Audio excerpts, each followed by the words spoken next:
எந்த விதமான சம்மதமும் இல்லாத ராகுல் காந்தி, அதாவது எமர்ஜென்சிக்கும் ராகுல் காந்திக்கும் எந்த விதமான சம்மதமும் கிடையாது. ஆனால் கூட ராகுல் காந்தி அந்த விஷயம் தவறு, இதற்கு மேல் எப்பவுமே எமர்ஜென்சி போன்ற விஷயம் இந்த நாட்டில் நடக்கக்கூடாது என்கிற விஷயத்தை மிக தெளிவாக எடுத்து வைத்து பின்பு கூட 3-4 நாட்களாக எமர்ஜென்சி என்கிற இந்த விஷயத்தை மட்டுமே மோடி அண்ட் கம்பெனி பேசிக்கொண்டது.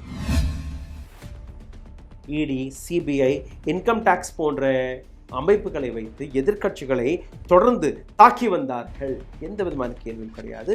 இது எமர்ஜென்சியா இல்லையா என்று முடிவு. எதிர்க்கட்சி தலைவர்களாக இருக்கட்டும், நீதிபதிகளாக இருக்கட்டும், ஆக்டிவிஸ்ட்களாக இருக்கட்டும், ஜேர்னலிஸ்ட்களாக இருக்கட்டும், இன்னும் சொல்ல போனால் பிஜேபியில் இருக்கக்கூடிய பல தலைவர்கள் அவர்கள் மீது பெகசஸ் போன்ற அப்ளிகேஷனை வைத்து உறவு பார்த்தார்கள். Is this not emergency? மீடியாவில் எந்த அளவில் ப்ரொபகண்டாவை பரப்பி வருகிறீர்கள், மீடியாவை எந்த அளவில் கண்ட்ரோல் செய்து விட்டீர்கள் என்று ஒட்டுமொத்த உலகத்திற்கு மீதம் இருக்கக்கூடிய ஒரு சில மீடியா ஹவுசஸ்கள், ஒரு சில யூடியூப், சோஷியல் மீடியாவில் இருக்கக்கூடிய பத்திரிகையாளர்கள், அந்த சேனல்களை முடக்கக்கூடிய வேலையும் இந்த நாட்டு அரசாங்கம் பார்க்க தொடங்கிவிட்டது. இது எமர்ஜென்சியா இல்லை? Karim's biryani paradise at liberty and catering services, கோடம்பாக்கத்தின் அறுசுவை அடையாளம்.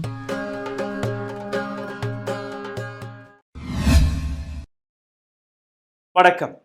பிஜேபியிடம் பெருந்தன்மை எதிர்பார்க்கலாமா? நரேந்திர மோடியிடம் பெரிய மனதை எதிர்பார்க்கலாமா? ரெண்டையுமே நீங்க எதிர்பார்க்க முடியாது. லோக்சபா 18 பார்லிமெண்ட் செஷன் தொடங்கிய உடனேயே ஒரு பக்கம் லீடர் ஆஃப் ஆப்போசிஷன் ராகுல் காந்தி, இன்னொரு பக்கம் leader of ruling government prime minister Modi, ரெண்டு பேருமே ஓம் பிர்லா அவர்களை அழைத்து சென்று அந்த சேரில் அமர வைத்தார்கள். இந்த முறையாவது பார்லிமெண்ட் செஷன் வெளிப்படைத்தன்மையுடன் எந்த விதமான பாரபட்சமும் இல்லாமல் நடக்கும் என்ற அந்த நம்பிக்கை, இந்த நாட்டில் இருக்கக்கூடிய லோக் தந்திர மீது, அதாவது ஜனநாயகத்தின் மீது இந்த நாட்டு மக்கள் வைத்திருந்த அந்த நம்பிக்கை இந்த செஷனிலாவது உறுதிப்படுத்தப்படும் என்று அவர்கள் நம்பினார்கள்.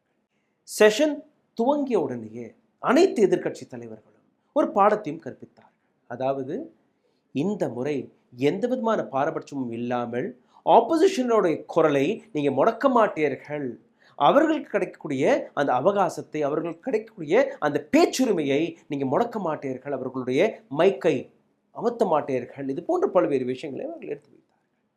அதே நேரத்தில் எதற்காக இந்த நாட்டு அரசாங்கம் போன முறை ஒரு டெபுட்டி ஸ்பீக்கரை அமைக்கவில்லை என்கிற அந்த கேள்வியும் ஒலித்தது. சரி, இந்த முறை பார்லிமெண்ட் சரியாக நடக்கும் என்று நாம் எதிர்பார்த்தோம். ஆனால் அது நடந்ததா என்று நீங்க பார்த்தீர்கள்னா நிச்சயமாக கிடையாது. 49 வருடத்திற்கு முன்பு நடந்த ஒரு எமர்ஜென்சி, அந்த எமர்ஜென்சியை பற்றி பிரைம் மினிஸ்டர் மோடி, இந்த நாட்டு ஜனாதிபதி முர்மு அவர்களில் தொடங்கி ஓம் பிர்லாவிலிருந்து அனைத்து நபர்களுமே எமர்ஜென்சி பற்றி பேச தொடங்கினார்கள். எமர்ஜென்சி ஒரு மிக கொடூரமான விஷயம், அதை பற்றி எந்த விதமான மாற்று கருத்தும் கிடையாது. இந்திரா காந்தி யார் இந்த எமர்ஜென்சியை கொண்டு வந்தாரோ அவரே இந்த நாட்டு மக்களுக்கு முன்பு மன்னிப்பை கேட்டு ஒரு டெமோக்ராட்டிக் முறையில் தேர்தலையும் நடத்தி தூர்த்தும் போனார். எந்த விதமான சம்மதமும் இல்லாத ராகுல் காந்தி, அதாவது எமர்ஜென்சிக்கும் ராகுல் காந்திக்கும் எந்த விதமான சம்மதமும் கிடையாது. ஆனால் கூட ராகுல் காந்தி அந்த விஷயம் தவறு, இதற்கு மேல் எப்பவுமே எமர்ஜென்சி போன்ற விஷயம் இந்த நாட்டில் நடக்கக்கூடாது என்கிற விஷயத்தை மிக தெளிவாக எடுத்து வைத்ததற்கு பின்பு கூட நேற்று முன்தினத்திலிருந்து ஒரு 3-4 நாட்களாக எமர்ஜென்சி என்கிற இந்த விஷயத்தை மட்டுமே மோடி அண்ட் கம்பெனி பேசிக்கொண்டிருந்தது. எமர்ஜென்சியை பற்றி பேசுவது தவறும் கிடையாது. எமர்ஜென்சி பற்றி நிச்சயமாக டிபேட்ஸ்கள் நடக்க வேண்டும், பேச வேண்டும். நானும் தொடர்ந்து பேசிக்கொண்டிருக்கேன்.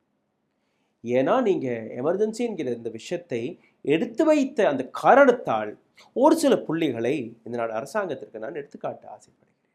Because that was emergency. Then what is this? இன்னைக்கு நடக்கக்கூடிய விஷயங்கள் என்ன, இதை நீங்கள் பார்க்க வேண்டும்.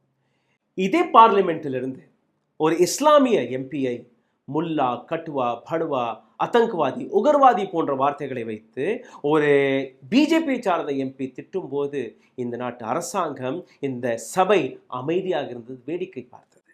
இதே சபையில் இருக்கக்கூடிய பல்வேறு எதிர்க்கட்சி தலைவர்கள், அது ராகுல் காந்தியாக இருக்கட்டும் அல்லது தோல் திருமாவளவனாக இருக்கட்டும், அவர்கள் பேச தொடங்கிய உடனே ஒரு சில நிமிடங்களில், ஒரு சில நொடிகளில் அவர்களுடைய மைக்கை மியூட் செய்து வந்தார்கள். இது எமர்ஜென்சியா இல்லையா என்று நீங்க முடிவெடுக்க வேண்டும். ராகுல் காந்தியுடைய 14 நிமிட அந்த உரையில் 11 நிமிடங்கள் வரை ஓம் பிர்லாவுடைய படத்தை நீங்கள் காட்டி வந்தீர்கள். இது எமர்ஜென்சியா இல்லையா என்று நீங்கள் முடிவெடுக்க வேண்டும். இதே 51 நிமிடம் இந்த நாட்டு ஜனாதிபதி பேசும்போது, உரை கொடுக்கும்போது, அதில் லீடர் ஆஃப் ஆப்போசிஷன் ராகுல் காந்தியுடைய படத்தை, வீடியோவை வெறும் 6 முறை தான் காட்டினீர்கள். 73 முறை நரேந்திர மோடியுடைய முகத்தை காட்டிக் கொண்டிருந்தது. சசி தரூர் அவர்கள் ஓத் எடுக்கும்போது ஜெய் சம்விதான் என்று முடித்தார். அடுத்த நிமிடமே ஓம் பிர்லாவிற்கு அது தாங்கவில்லை. அதை எதிர்க்க தொடங்கிவிட்டார் ஓம் பிர்லா. இது ஜனநாயகமா? CAA, Indian civil defence code, Bharatiya Nyaya Sanhita, Indian judicial code, Indian evidence act போன்ற பல்வேறு விஷயங்களை எந்த விதமான டிஸ்கஷனும் நடத்தாமல், வேளாண் சட்டம் உட்பட இது போன்ற பல்வேறு சட்டங்களை இந்த நாட்டு அரசாங்கம் பார்லிமெண்ட்லேருந்து பாஸ் செய்தது. வெறும் வாய்ஸ் ஓட்டை வைத்து லோக்சபாவில் 35% பில்ஸ்களை எந்த விதமான டிஸ்கஷனும் இல்லாமல் வெறும் ஒரே ஒரு மணி நேரத்திற்குள் பாஸ் செய்தார்கள். பார்லிமெண்ட்ரி ஸ்டாண்டிங் கமிட்டியிடம், இதற்கு முன்பு நீங்கள் பார்த்தீர்கள்னா UPA 1 and UPA 2வில் 60லிருந்து 71% வரை சஜஷனுக்கு, டிஸ்கஷனுக்கு போகும், அனுப்பப்படும்.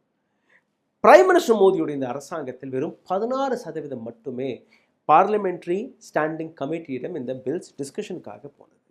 சத்ரபதி சிவாஜி, மகாத்மா காந்தி, பாபா சாஹேப் அம்பேத்கர் போன்ற மகான்களுடைய சிலைகளை பார்லிமெண்ட்லிருந்து இதே அரசாங்கம் அகற்றியது. யாருமே எதுவுமே பேசவில்லை. ஹார்ஸ் ட்ரேடிங் உங்களுக்கு நிச்சயமாக ஞாபகம். எம்எல்ஏக்களை விலை கொடுத்து வாங்கி பல மாநிலங்களுடைய அரசாங்கத்தை பிரட்டி போட்ட வேலையும் இதே அரசாங்கம் பார்த்தது. எந்த விதமான கேள்வி கேட்பார். இடி, சிபிஐ, இன்கம் டாக்ஸ் போன்ற அமைப்புகளை வைத்து எதிர்க்கட்சிகளை தொடர்ந்து தாக்கி வந்தார்கள். எந்த விதமான கேள்வியும் கிடையாது. இது எமர்ஜென்சியா இல்லையா என்று முடிவெடும். தேர்தலுக்கு சற்று முன்பு 2 சிட்டிங் சீஃப் மினிஸ்டர்களை பிரைம் மினிஸ்டர் மோடி அரசாங்கம் கைது செய்தது.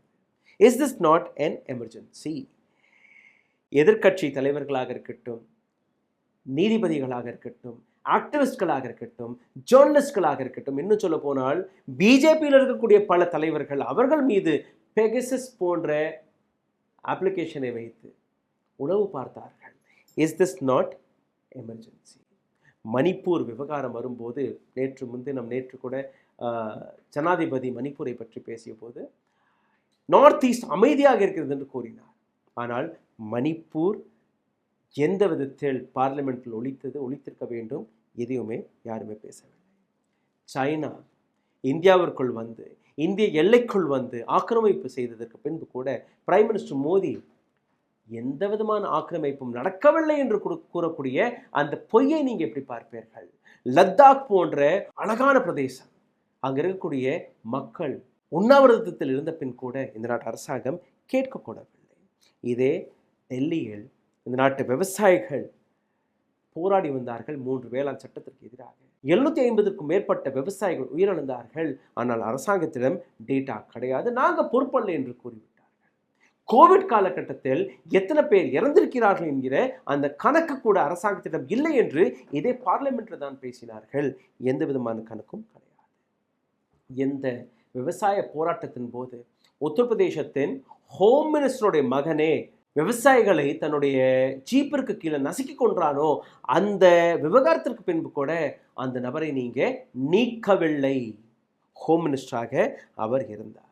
வேலை கேட்கக்கூடிய இந்த நாட்டு இளைஞர்கள் ரோட்டில் இறங்கி தன்னுடைய உரிமைக்காக போராடி வரும்போது லட்டி சார்ஜ் போட்டார்கள்.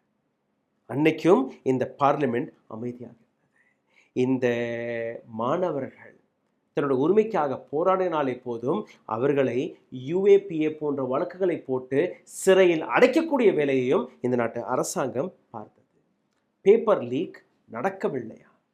அப்போ எப்படி நீட் என்கிற விவகாரம் வருகிறது?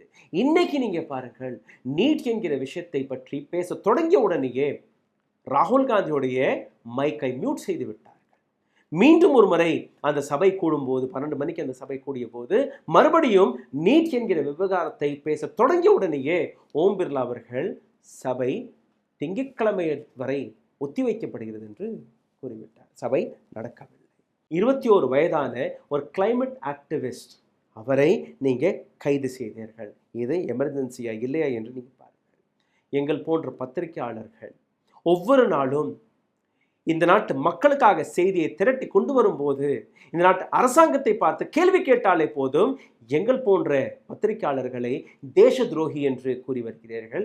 பல பத்திரிகையாளர்கள் மீது தேச விரோத செயலுக்கான அந்த சட்டத்தையும் அந்த வழக்குகளையும் போட தொடங்கிவிட்டீர்கள். மீடியா உங்கள் கையில் இருக்கிறது. மீடியாவில் எந்த அளவில் புரபகண்டாவை பரப்பி வருகிறீர்கள், மீடியாவை எந்த அளவில் கண்ட்ரோல் செய்து விட்டீர்கள் என்று ஒட்டுமொத்த உலகத்திற்கே தெரியும். மீதம் இருக்கக்கூடிய ஒரு சில மீடியா ஹவுசஸ்கள், ஒரு சில யூடியூப் சோஷியல் மீடியாவில் இருக்கக்கூடிய பத்திரிகையாளர்கள் அந்த சேனல்களை முடக்கக்கூடிய வேலையும் இந்த நாட்டு அரசாங்கம் பார்க்க தொடங்கிவிட்டது. இது எமர்ஜென்சியா இல்லையா?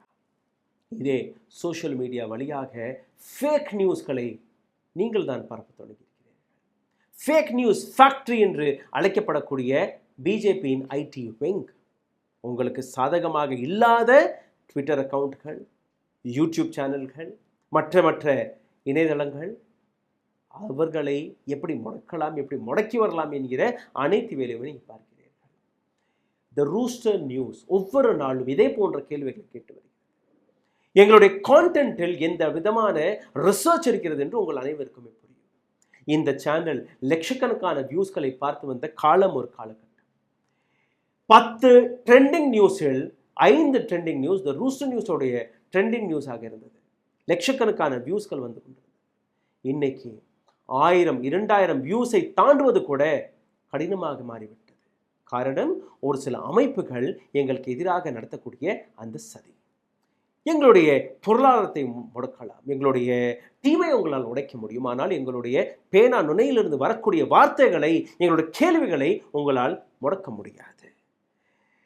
லாக்டவுன் எமர்ஜென்சி இருந்ததா இல்லையா? நோட்பந்தி, டிமானிட்டைசேஷன், அது எமர்ஜென்சியா இல்லையா? ஜிஎஸ்டி போன்ற விஷயம் எமர்ஜென்சியா இல்லையா? இது எல்லாமே நீங்க முடிவெடுக்கக்கூடிய விஷயம். பெண்களின் பாதுகாப்பு, பிரைம் மினிஸ்டர் மோடி கூறுகிறார். உமன் எம்பவர்மெண்ட் நேற்று முர்மு அவர்கள் கூறியிருந்தார். ஆனால் இந்த நாட்டு பெண்களுக்கு பாதுகாப்பு கிடைத்ததா? எந்த அளவில் பெண்கள் மீது அத்துமீறல் நடந்து கொண்டிருந்ததோ, எந்த நபர் மீது அந்த அத்துமீறலுக்கான அந்த குற்றச்சாட்டு வந்ததோ, அவர்களை ப்ரொடெக்ட் செய்யக்கூடிய வேலையை இந்த நாட்டு அரசாங்கம் பார்த்து வந்தது. இதே பார்லிமெண்டில் ஸ்மிருதி இரானி அமர்ந்திருந்த அந்த சேருக்கு சற்று பின்பு பிரிஜ் பூஷன் சரண் சிங் என்கிற ஒரு குற்றவாளி அமர்ந்திருந்தார். இந்த நாட்டு பெண் வீராங்கனைகள் இந்த நபரை பார்த்துதான் கேள்விகளை கேட்டிருந்தார். கர்நாடகாவில் பிரஜ்வல் ரெவன்னா போன்ற நபர் 3000க்கும் மேற்பட்ட செக்ஷுவல் சிடி கெசட்ஸ்கள், வீடியோக்கள் இருந்த அந்த நபருக்கு பிரைம் மினிஸ்டர் மோடி ப்ரமோஷன் செய்து காட்டினார். இது எல்லாமே ப்ரொடெக்ஷனா இல்லையா? இதை தாண்டி இந்த நாட்டில் நடக்கக்கூடிய பல்வேறு அத்துமீறல்களை இந்த நாட்டு அரசாங்கம் சப்போர்ட் செய்து வந்தது. இந்த பார்லிமெண்ட் அமைதியாக வேடிக்கை பார்த்தது. எமர்ஜென்சி என்கிற விஷயத்தை நீங்கள் கையில் எடுத்தீர்கள். இது எமர்ஜென்சியா இல்லையா என்கிற இந்த கேள்விக்கான விடயத்தை உங்களால் கொடுக்க முடியும். 49 ஆண்டுகளுக்கு முன்பு எந்த எமர்ஜென்சிக்காக இந்திரா காந்தி மன்னிப்பையும் கேட்டாரோ, அவருடைய பேரன் அவரும் மன்னிப்பை கேட்டாரோ, எமர்ஜென்சியை யாருமே சரி என்று கூறவில்லை. அனைத்து நபர்களுமே எமர்ஜென்சி ஒரு தவறான இம்ப்ளிகேஷன் தான் என்று கூறிய பின் கூட அதை நீங்கள் ஒரு ப்ரொபகண்டா முறையாக மீண்டும் ஒரு முறை அதை எடுத்து வைப்பதால் எந்த விதமான பலன் உங்களுக்கு கிடைக்கிறது, இந்த நாட்டுக்கு கிடைக்கிறது, இந்த நாட்டில் இருக்கக்கூடிய பார்லிமெண்ட்டுக்கு கிடைக்கிறது. If that is emergency, this is worse than an emergency. Thank you so much. ஊடகம் கார்ப்பரேட் அரசியல்வாதிகளின் கைப்பாவையாக அடிமைகளாக இருந்தது போதும், இனி சாட்டை எடுத்து சுழற்றும் நேரம் வந்துவிட்டது. ஊடகம் பொதுமக்களாகிய உங்களுக்காக, உங்களாலேயே இயக்கப்பட வேண்டும். ஊடக சுதந்திரத்திற்காக உங்களின் பங்களிப்பை இன்றே அளித்திடுங்கள்.